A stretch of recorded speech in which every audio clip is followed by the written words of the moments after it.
with brave hearts but little training.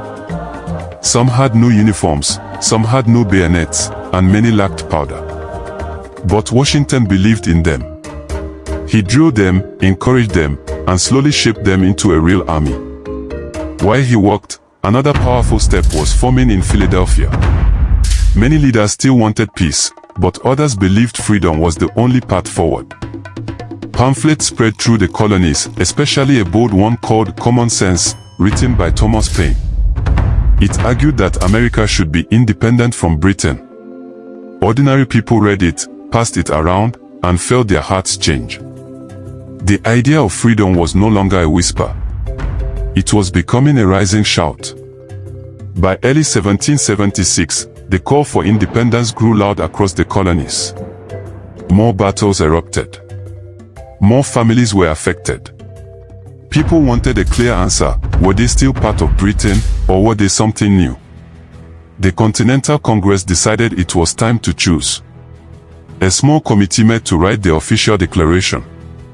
Among them was Thomas Jefferson, a quiet but brilliant man from Virginia. He was chosen to write the first full draft.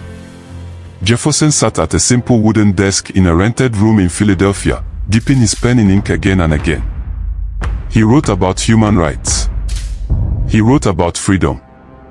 He wrote that all people are created equal and have the right to life, liberty, and happiness. When he finished, the Congress debated every line.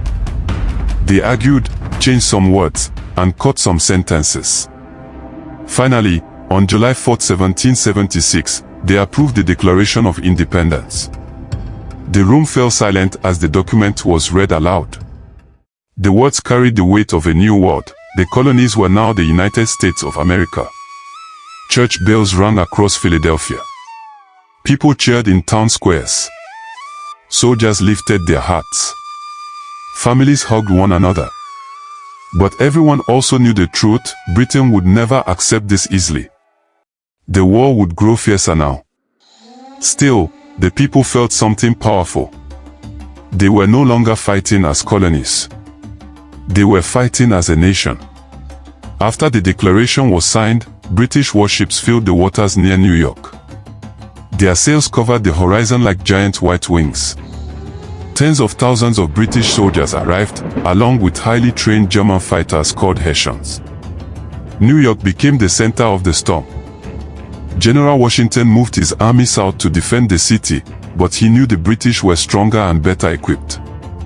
Still, he hoped courage and smart planning could overcome their power.